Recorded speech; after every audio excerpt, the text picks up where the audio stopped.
Hello everyone, and welcome back. I know this video is a bit late. I meant to put one out on Thursday, which was 2 days ago, but it was all supposed to be about the Master Controller fight, and I got that recorded after 2 days because I was not as prepared as I thought I was for it. So it took me 2 days to get ready for it, and then on the last day I actually did it, but when I went to record it, apparently the video got corrupted, so I don't have that footage anymore. And, yeah. So, that kind of stinks. Well, I did get the rewards, and I can show you them. First of all, we got the shoulder cannon. This is the standard. Why are you aiming over there? You're shooting the skiff. Why? There we go. Anyways, this is the shoulder cannon. It's basically something that's supposed to add like passive damage to anything around you. It's not very good. It's cool, but it's not very good. The only mode that's worth using on this is the overcharged. The slowest rate of fire, but the most damage, which is honestly the best option for you. And then you've got the standard, which is the middle of the road option. It's a middling speed, middling damage. And, yeah, it's okay, but it's not very good. And then you got the rapid fire mode. From my experience, I've only ever gotten this thing to do 16 damage to a target. And it shoots faster, but not fast enough to make 16 damage per shot worth it. So, not good. But it does offer this option, where you can toggle your visor instead of just doing the double tap. Like that. And then just cycle through with double tap. So now you can do it from this scroll wheel instead. Let's put that away. What next? Well, the next obvious thing is the hover skiff here. Alright, we're gonna hop on. As you can see, we're using fuel. We're hovering at a certain height because one of the features of the hover skiff is that at a certain height it enters cruise mode, so it allows it to maintain altitude very easily. It's much more maneuverable and fast, although I guess maneuverability is arguable. After you go below a certain altitude, it switches to a completely different mode. Oh, we hit it there for a second. Yeah, this mode. This is more or less like the equivalent of like a helicopter hovering. It's more or less that. This is where you can pick up creatures. I think I need to be a bit lower for that. There we go. You can drag them anywhere. It's pretty cool. You can also drop them with right click, I'm pretty sure. No, it's left click. Goodbye! And we'll just land down here. Also, something very important to note, something that I did not know until I actually got the skiff. X is land. So that's good to know. If you ever had a tech skiff and couldn't figure out how to get it to land, you just press X. Then it'll deploy this ramp, it'll deploy the landing gear, and stop using fuel. Yeah, it's pretty good. Pretty cool. Oh, another thing. Oh, it's doing that again. Oh, it's just a loading thing. The tech claws. Now these have a very unique feature in which the more you hit a target, the faster they hit and the more damage they deal. I'm having difficulty showing you on that. Let's hit the otter. Okay, that died too quickly. But anyways, you could sort of see it there. I don't know if there's anything else I can fight that would be a better example. At least for the most part. Here we go. Let's use the beaver. Come here. And you can see we're doing more damage, we've got a bit of an effect, and we're hitting faster. Yeah, there you go. What's cool about these is that you can also block, so you don't need a shield with these. I don't know if you can wear a shield with these, but you don't need to. Let's hit something else that'll attack us. One of these. Get him to hit us.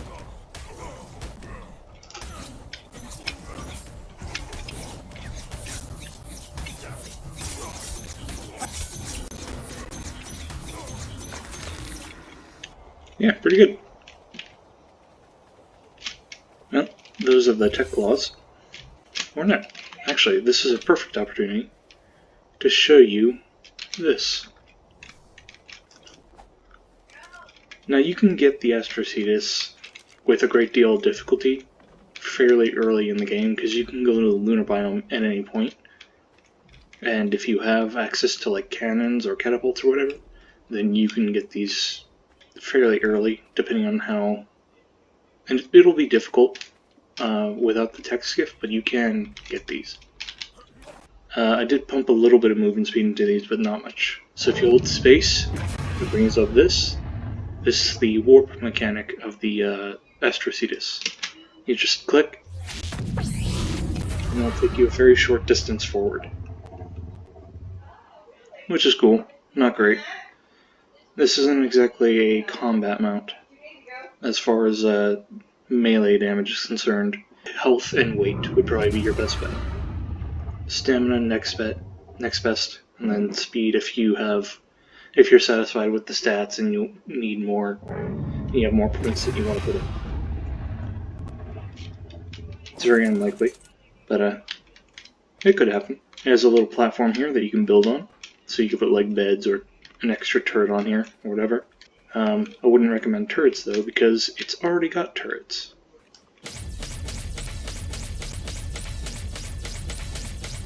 These are fairly cool. They work quite well. They're quick firing, they have decent projectile speed, relatively accurate targeting, decent targeting angle, and good coverage, because if you look in here, there are two on the bottom. There's this one, which is the front one. There we go. Oh, and something else good to note. When you hop out of a bottom turret, it'll put you back on top of the whale if you access it from the top of the whale. There we go. This is the rear one. Points you facing backwards, I guess. Maybe. Maybe not. Maybe it just doesn't deal damage to buildings. Or I'm just not hitting it. But anyways, yeah. Oh, you know what? I forgot Ambergris. The whales have another special, unique feature. And I'm going to try my best to get back to show you said feature. Alright, what else do we have to hit as far as targets is concerned? I guess we could try to bomb the beaver dam. Hold on, let's do this. Okay, so we got a bomb site here, which is really useful. If only I could talk. When we get in range, just drop one of those. Okay, so it did do a lot of damage, but for some reason the beaver dam is just invincible. I don't know if it counts as like an enemy structure or something, because I'm playing on PvE mode. But I can't seem to damage it.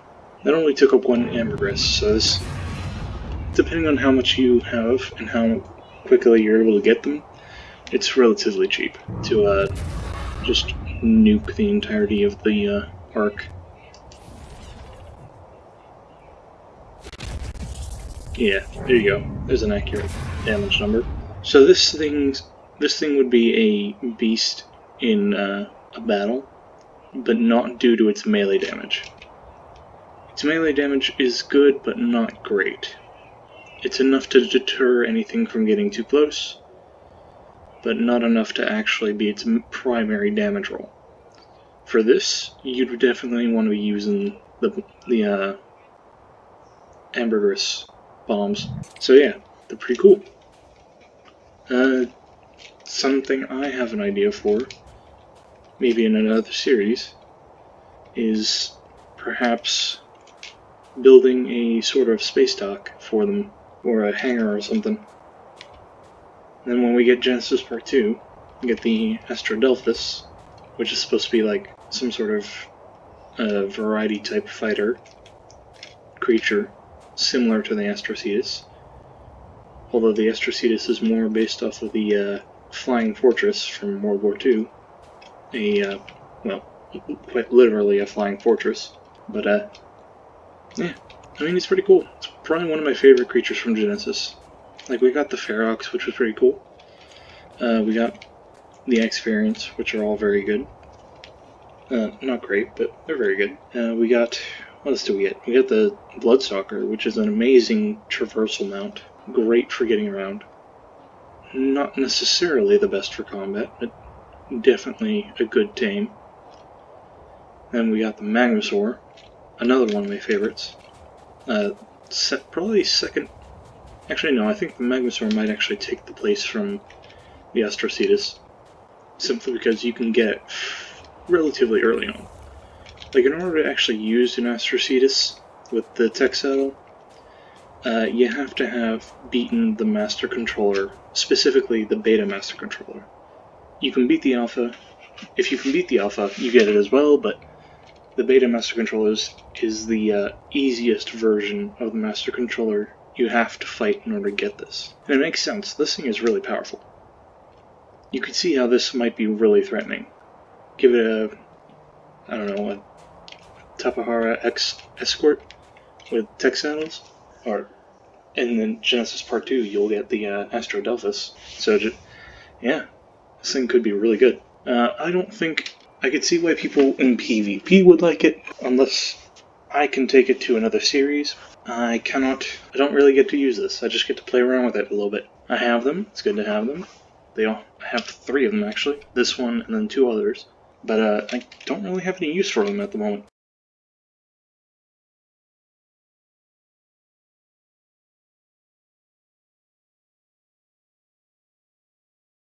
This is PvE, so, I mean, the tech skiff, that's always going to be useful.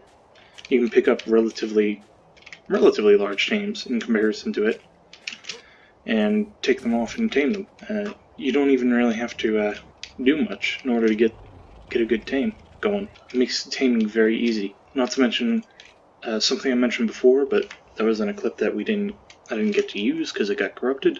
You can build on this area. So not only can this do a similar job to that, or actually, you could have a tech skiff escorting an Astrocetus, which would be really good. But it's also a good taming thing to have, and yeah. So, all in all, Genesis gave us some pretty cool stuff. I'm trying to think if there's anything else. I didn't beat the Alpha, so I didn't get the cruise missile, but that's okay. I don't care that much about the cruise missile. Primarily PvP focused. We got the Master Controller helmet skin, and the trophy, which is probably the most important. We got the flag as well, but we get a flag for everyone of the bosses. They're a little messed up now because of the, well, whatever that was that just died here. But this is more or less the crew. Let me see if I can get into a better position for it. Yep. Yeah, they're all messed up now. They were facing they're so neatly lined up. There's a 4th one here that isn't showing his face. Maggie here was there as well. The mech was not. Unfortunately, I couldn't take the mech in with me. That would be really cool. But also kind of overpowered, so I guess that makes sense. Alright, so that... Oh, I just pressed a button I didn't need to press. I was stupid. Alright, well, I think that is all I had to show you guys. The tech shoulder cannon, it's not great, but it's good to have it. The tech skiff, the Astrocetus saddle, yeah, and the tech claws. Probably one of the coolest additions. One of them. And that's it. I'm done. That was Genesis as far as December 2020. Now, Genesis Part 2 comes out in a few months, and when it does, I will certainly be covering that. So stay tuned if you want to see that. That should be interesting. And I guess that's all I have to say. I'll see you guys later.